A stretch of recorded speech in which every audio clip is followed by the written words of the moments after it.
Hello everyone, आप सभी का स्वागत है ज्ञान गंगा स्टडी सेंटर पर। और आज हम लेके आ गए हैं आपके मोशन चैप्टर का 5वां पार्ट। ठीक है, ये हमारा लास्ट पार्ट होगा जिसमें हम आपको थोड़े इम्पोर्टेंट फैक्ट्स बताएंगे और इसके साथ ही साथ मैं आपको कुछ एमसीक्यू करवाने वाला हूँ जो पेपर के लिए काफ़ी इम्पोर्टेंट होंगे। ठीक है, सबसे पहले हम इम्पोर्टेंट फैक्ट्स जान लेते हैं क्या क्या है।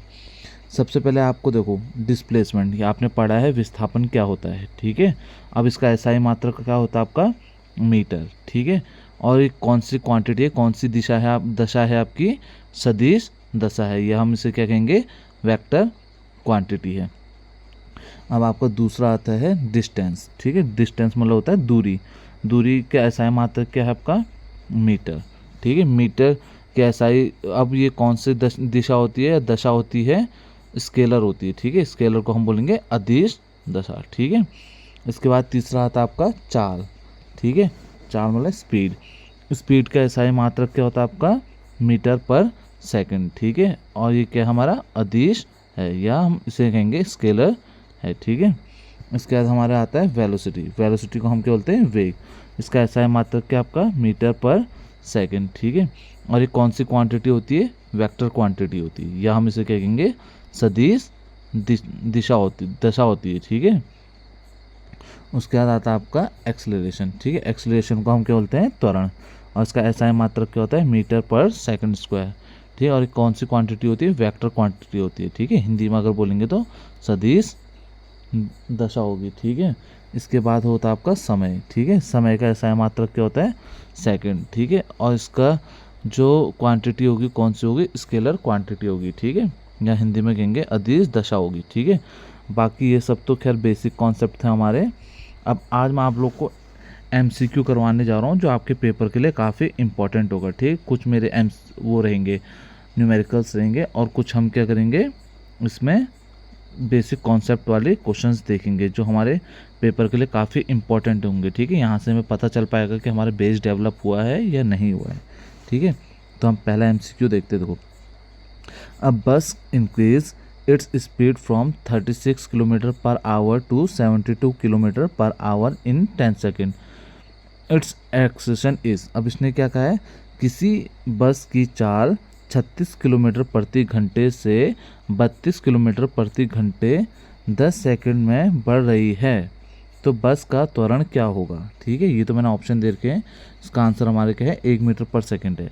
ठीक है, अब ये कैसा आया इसको हम जानते हैं। देखो सबसे पहले आप लोगों को क्या करना है जो आपका दिया है वो लिखना है। देखो u आपको देखा है। ठीक है, मैंने आपको बताया था u क्या होता है आपका प्रारंभिक वेग होता है। ठीक है, इसको लिख दिया मैंने 36 किलोमीटर प्रति घंटा।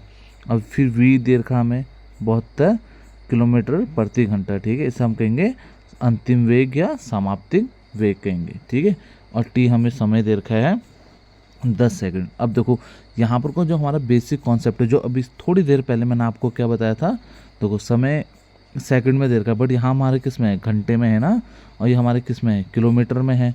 तो इसको हमें सबसे पहले हमें क्या करना पड़ेगा मीटर पर सेकंड में बदलना पड़ेगा। ठीक है, अब कैसे बदलेंगे देखो u हमें क्या दे रखा है 36 किलोमीटर प्रति घंटा दे रखा है। ठीक है, अब मैंने यहाँ पर को पूरा बदल के दिखा रखा। देखो 36 तो हमारा 36 लेंगे।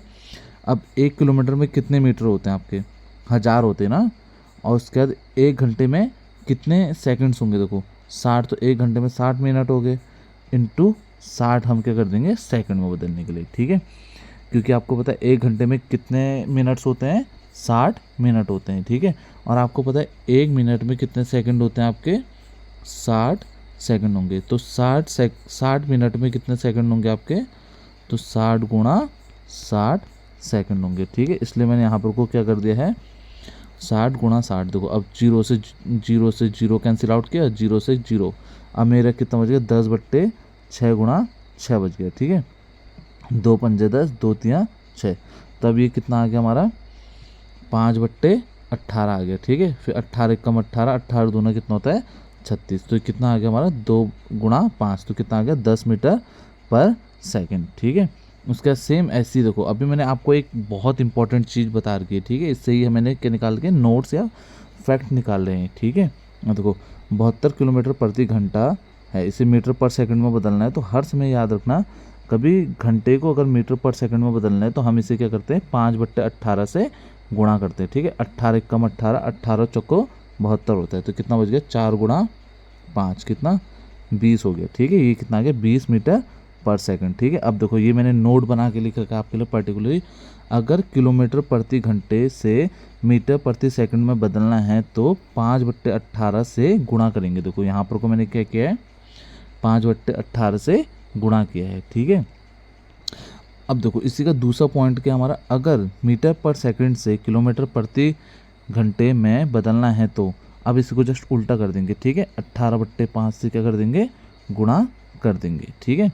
ये हमारे क्या हो गए 2 बेसिक कॉन्सेप्ट हो गए, ठीक है। ये आपको याद रखना पड़ेगा। अगर हमारा वेग अगर हमें प्रति किलोमीटर प्रति घंटे से दे रखा है तो उसे हमें मीटर पर सेकंड में बदलना पड़ेगा, ठीक है। उसके लिए हमें क्या करना पड़ेगा 5 गुणा 18 से गुणा करना पड़ेगा। वही अगर आपको मीटर पर सेकंड में दिया है, क्या पता क्वेश्चन में पूछ ले किलोमीटर प्रति घंटे में बदलो, तो आपको क्या करना पड़ेगा 18/5 से गुणा करना पड़ेगा, ठीक है।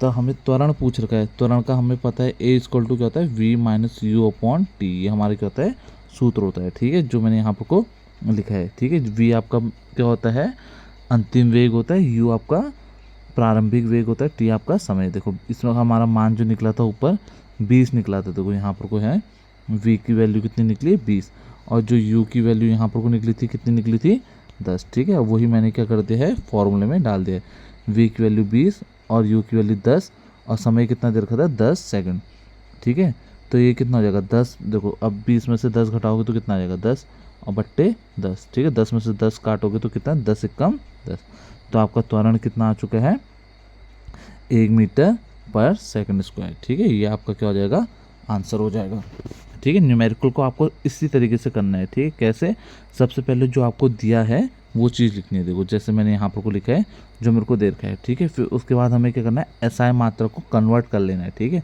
बाय चांस अगर SI मात्रक ठीक दिए तब तो ठीक है, अगर नहीं दिए तो उसको क्या करना पड़ेगा सबसे पहले बदलना पड़ेगा। और ये 2 पॉइंट्स को आप बहुत ध्यान रखिएगा, क्योंकि कभी भी हमारे न्यूमेरिकल आएगा तो पूछ सकते हैं, ठीक है, इस तरीके से। अब देखो किलोमीटर प्रति घंटे से मीटर पर सेकंड में बदलना है तो हमें क्या करना है 5/18 से गुणा करना है, ठीक है। वही अगर मीटर पर सेकंड को किलोमीटर प्रति घंटे में बदलना है तो हमें क्या करना है 18/5 से गुणा करना है, ठीक है। अब देखो जो दूसरा क्वेश्चन है, देखो the slope of speed time graph gives, ये मैंने आपको कल क्लास में भी बहुत अच्छे से बताया था, ठीक है। हर एक ग्राफ मैंने आपको कल समझाए थे। The slope of speed time graph gives, ठीक है। जो हमारा स्लोप होता है स्पीड टाइम ग्राफ का क्या दर्शाता है, देखो चाल व समय का ग्राफ क्या दर्शाता है, ये हमारा दर्शाता है त्वरण, ठीक है। याद रखना क्या दर्शाता है त्वरण, इसे हम क्या लेंगे एक्सेलरेशन, ठीक है। अब देखो एक न्यूमेरिकल और आ गया, a body moving along a straight line at 20 metre पर सेकेंड डी एक्सलेटेड मतलब क्या हो गया रिटार्डेशन आ गया है, ठीक है। गाड़ी क्या हो रही है हल्का सा पीछे को जा रही है, मतलब मंदक है। At the rate of 4 metre पर second square after 2 second its speed will be equal to, ठीक है। अब इसने क्या कहते हैं कोई वस्तु सीधी रेखा में 20 मीटर प्रति सेकेंड की गति से चलती है तथा त्वरण मतलब त्वरण क्या हो जाएगा इसमें मंदक हो जाएगा, ठीक है। मैंने यहाँ पर को लिख दिया है 4 मीटर प्रति सेकेंड स्क्वायर है तो उसकी 2 सेकंड के बाद गति बताइए, ठीक है। इसका आंसर 12 है, कैसे है ये हम देख लेते हैं, ठीक है। अब मैंने सबसे पहले आपको क्या कहा था यू, सबसे पहले देखो स्टार्टिंग की हमें क्या दे रखी यू का मान कितना देगा 20 मीटर पर सेकंड, और जो एक्सेलरेशन है देखो मैंने आपको कल क्या बताया था, अगर एक्सेलरेशन अगर हमारे मंदक की बात होती है तो जो एक्सेलरेशन होता है -a हो जाता है, ठीक है, क्योंकि वो क्या होता है पीछे को आता है, तो इसलिए हमारे क्या होता है जो मंदक होता है -a के बराबर होता है, ठीक है। तो हमें a की वैल्यू कितनी दे रखी है -4 दे, a की वैल्यू हमें 4 दे रखी है ना, तो इसमें हम क्या कर देंगे माइनस का साइन लगा देंगे, ठीक है। -4 मीटर पर सेकंड स्क्वायर हो जाएगा, ठीक है। और समय हमें कितना दे रखा है 2 सेकंड। तो आपको पता है गति के 3 नियम है, जो सबसे पहला ही नियम है v = क्या है u + at है, ठीक है। इसको लगा दो, v का मान हमें पूछ रखा है, u आपको 20 दे रखा है, a की जगह कितना हो जाएगा -4 × 2, ठीक है। 20 - 4 दूनी कितना हो गया 8, ठीक है। अब 20 में से अगर आप 20 में से 8 घटाओगे तो आपका उत्तर कितना आ जाएगा 12, ठीक है। इसलिए मैंने आपको पहले यहाँ आंसर टिक कर दिया, कितना है आपका आंसर 12 मीटर पर सेकंड, ठीक है। हर समय SI मात्रक भी देखना आपका ज़रूरी है, क्योंकि जो हमारा गति है, गति बोलो या वेग बोलो, उसका SI मात्रक क्या होता है, मीटर पर सेकंड, ठीक है। अब देखो, which one of the following is a vector quantity. देखो क्लास से पहले ही मैंने आपको ये सब चीज़ें बता दी थी, ठीक है। इनमें से कौन सी हमारी क्या है, वेक्टर क्वांटिटी। निम्न में से कौन सी या सा सदिश है, ठीक है। चाल होगी, ठीक है, दूरी होगी, वेग होगी या द्रव्यमान होगी, ठीक है। बाकी देखिए जो आपकी वेग होती है, वेग वेलोसिटी, ये हमारी क्या होती है, सदिश होती है, वेक्टर क्वांटिटी, ठीक है। बाकी जो स्पीड हो गया और डिस्टेंस होगी, ये आपकी कौन सी, और द्रव्यमान, ये तीनों हमारी कौन सी होती है, अदिश होती है, ठीक है। यह हमारी कौन सी होती है, स्केलर क्वांटिटी होती है। सिर्फ इसमें एक वेलोसिटी ही ऐसी है जो हमारी क्या है, वेक्टर क्वांटिटी है, ठीक है। वेक्टर क्वांटिटी क्या होती है, जिसका मैग्नीट्यूड और डायरेक्शन दोनों होता है, ठीक है। स्केलर क्वांटिटी क्या होती है, जिसका खाली मैग्नीट्यूड होता है और डायरेक्शन नहीं होता है, ठीक है। ये मैंने आपको पिछली क्लास में बता रखी है, अगर आपको ज़्यादा डीप में देखना तो पिछली क्लास में आप देख सकते हैं, ठीक है। What does the slope of a distance time graph represent. देखो ये भी मैंने आपको कल की क्लास में बताया था कि जो दूरी व समय का ग्राफ है क्या दर्शाता है, हमारे क्या दर्शाता है, स्पीड दर्शाता है, ठीक है। स्पीड को अगर हम हिंदी में बोलना चाहें तो क्या बोल सकते हैं, चाल बोलेंगे, ठीक है। देखो, what is the acceleration of an object moving at constant velocity, ठीक है। अब उसने क्या कहता है, हमारा एक्सेलरेशन मतलब त्वरण क्या होगा जब हमारा कोई एक कांस्टेंट वेलोसिटी से चल रहा है, ठीक है। देखो जब कोई वस्तु एक समान वेग या स्थिर वेग से चलती है तो उसका त्वरण क्या होगा, ठीक है। हर समय याद रखना, अगर हमारा जो वेग है या तो एक समान है या स्थिर है तो उसका हमारा एक्सेलरेशन त्वरण क्या होता है, शून्य होता है, ठीक है। ना सकारात्मक होगा, ना नकारात्मक होगा, ना अनंत होगा, ठीक है। जब हमारा वेग क्या होगा, स्थिर होगा, इस तरीके से चल रहा होगा, जो कल एक ग्राफ में बता रखा मैंने, ठीक है। इस तरीके से वेग चल रहा होगा, ठीक है, इस तरीके से हमारा ग्राफ बन रहा होगा, तो हमारा एक्सेलरेशन क्या होगा, शून्य होगा, ठीक है।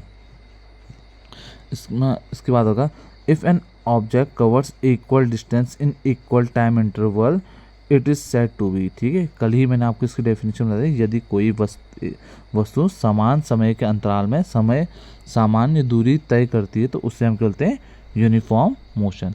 इसको अगर हिंदी में बोलना चाहें तो एक समान गति, ठीक है। ये आपका इसका है, क्योंकि एक समान गति की तो परिभाषा थी, इक्वल डिस्टेंस ट्रेवल कर रहे हैं इक्वल टाइम इंटरवल, ठीक है। ये मैंने आपको दूसरी क्लास में बताया था, अगर आप इसकी डीप वीडियो देखना चाहते हैं तो आप दूसरी क्लास में देख सकते हैं, ठीक है। प्लेलिस्ट में जाके दूसरी क्लास सर्च कर लीजिएगा, ठीक है। अब देखो ये इस टाइप के क्वेश्चंस भी आपके पूछने की काफ़ी संभावना है, फॉर्मूला आपको याद करने पड़ेंगे, ठीक है। What is the formula of acceleration, ठीक है। अगर इसे हिंदी में लिखा जाए तो त्वरण का क्या सूत्र होगा, ठीक है। अभी अभी हमने पढ़ा था ए इक्वल टू हमारे क्या होता था, v minus u upon t, ठीक है। ये हमारा क्या है, गति का पहला नियम है। अब v माइनस यू क्या है, चेंज इन वेलोसिटी ना, वेग में परिवर्तन है, बट्टे हमारे क्या है, समय है, ठीक है। तो इसका आंसर क्या हो जाएगा, a equal to change in velocity पर यूनिट टाइम, ठीक है। वेग में परिवर्तन बट्टे समय हो जाएगा, ठीक है। क्योंकि अभी अभी हमने एक फॉर्मूला लिखा था, a equal to v minus u upon t, ठीक है। वी आपका क्या होता है, final velocity minus initial velocity, इसी को हम बोलते हैं चेंज इन वेलोसिटी, ठीक है। अब वी को हम क्या बोलेंगे हिंदी में, समाप्तिक वेग या अंतिम वेग, और यू को बोलेंगे प्रारंभिक वेग, ठीक है। इसी को हम बोलते हैं वेग में परिवर्तन। अब नवा क्वेश्चन आएगा, विच quantity is describe by the both magnitude and direction. देखो अभी थोड़ी देर पहले मैंने यही डेफिनेशन बताया था, किस राशि का वर्णन परिमाण और दिशा दोनों के द्वारा किया जाता है, तो हमारी कौन सी क्वांटिटी होती है, वेक्टर क्वांटिटी, इसी को हम कहते हैं सदिश। अगर सेम यही क्वेश्चन अगर आता, इसमें सिर्फ दिशा को हटा देते, ठीक है, किस राशि का वर्णन परिमाण के द्वारा किया जाता है, तो इसका आंसर क्या हो जाता, अदिश हो जाता, ठीक है। अदिश मतलब स्केलर क्वांटिटी, ठीक है, समझ गए हो ना। स्केलर अदिश में क्या होता है आपका, सिर्फ हमारा क्या होता है, परिमाण ही परिमाण दिया होता है, उसमें दिशा नहीं दी रहती है, ठीक है। वैसे हमारा सदिश में क्या हो जाता है, जिसमें हमारा परिमाण भी दिया होगा और दिशा दोनों दी होगी, ठीक है। अब इसका हमारा लास्ट क्वेश्चन है आज का, what is the SI unit of acceleration, ठीक है। ये सारे एसआई मात्रक आप याद कर लेना, ठीक है। त्वरण का एसआई मात्रक क्या होता है, तो त्वरण का जो हमारा एसआई मात्रक होता है इसको हम कहते हैं मीटर पर सेकंड स्क्वायर, ठीक है। क्योंकि आपको पता है त्वरण हमारा चेंज इन वेलोसिटी अपॉन क्या होता है time v minus u upon T, और इसकी क्या होती है मीटर पर सेकंड, और ये कितना होता है सेकंड, ठीक है। तो ये आपका पूरा ओवरऑल क्या बन जाएगा मीटर पर सेकंड स्क्वायर, ठीक है। ये आपका जो एसआई मात्रक बन जाएगा मीटर पर सेकंड स्क्वायर। तो ये मैं आपके लिए बेसिक, बिल्कुल बेसिक आपके वो लेके आया था, एमसीक्यूज़ लेके आया था, जिससे आपका पता चल पाएगा कि आपका बेस डेवलप हुआ है या नहीं है। बाकी कुछ समय बाद आपके लिए मैं सिर्फ पहले चैप्टर से, जो हमारी गति चैप्टर है या मोशन चैप्टर है, इससे सिर्फ मैं आपके लिए वो लेके आऊँगा, क्या कहते हैं एमसीक्यू लेके आऊँगा, और सारे हमारे क्या होंगे न्यूमेरिकल्स होंगे, ठीक है। जिसमें आप क्या करोगे न्यूमेरिकल्स करना भी सीखोगे। जो गति के 3 नियम हैं, ठीक है। गति का जो पहला नियम था हमारा v equal to u plus a t, ठीक है। दूसरा था s equal to u t plus half a t square, और तीसरा था हमारा v square equal to u square plus 2as, ठीक है। ये हमारे गति के 3 नियम थे। इसके ऊपर कितने हमारे न्यूमेरिकल्स बन सकते हैं ये मैं आपके लिए अगली क्लास या जो अगली बाद में क्लास होगी उसमें लेके आऊँगा। और जितने और ज़्यादा न्यूमेरिकल्स हमारे इस चैप्टर से बन सकते हैं या हमारे जितने हमारे एमसीक्यू बन सकते हैं मोस्ट प्रॉब्ली, वो मैं आपके लिए बहुत जल्द ही आपको दे दूंगा, ठीक है, प्रोवाइड करा दूंगा। अगर किसी को मेरे नोट्स चाहिए जिससे मैं पढ़ाता हूँ तो आप मेरे को पर्सनली मैसेज कर सकते हैं, डिस्क्रिप्शन में मैंने अपना नंबर आपको दे रखा है, ठीक है। बाकी अगर किसी को कोई भी प्रॉब्लम होती है से रिलेटेड, कोई भी चीज़ नहीं समझ में आती है तो आप मुझसे कांटेक्ट कर सकते हैं, ठीक है। बाकी अब आगे की क्लासेस के लिए या पहले की क्लासेस के लिए अपने दोस्तों को ज़्यादा से ज़्यादा वीडियो को शेयर कर सकते हैं, ताकि सब लोग क्या कर सके अच्छी क्लास ले सके, ठीक है। बाकी आप लोग के लिए जितना मेरे से हो पाएगा उतना मैं आपके लिए करूँगा। आपको यूट्यूब की सबसे बेस्ट से बेस्ट वीडियो में प्रोवाइड कराने की कोशिश करूँगा, ताकि आपका कोई भी एक छोटा सा छोटा कॉन्सेप्ट ना छूट पाए, ठीक है। बाकी आपके वन दरोगा की प्रिपरेशन मैं विदाउट पेड कोर्स आपका यहीं पर को अच्छे से करवा दूंगा, ठीक है। तो वीडियो को आप लोग क्या कर सकते हैं ज़्यादा से ज़्यादा शेयर कर सकते हैं और ज़्यादा से ज़्यादा चैनल को सब्सक्राइब कर सकते हैं, ठीक है। तो वीडियो को देखने के लिए आपका बहुत बहुत धन्यवाद। जो अब कल क्लास आएगी वो आपकी आएगी केमिस्ट्री की, पहला चैप्टर आएगा, क्लास 9th का केमिस्ट्री का पहला चैप्टर आएगा। तो वीडियो को देखने के लिए आपका बहुत बहुत धन्यवाद।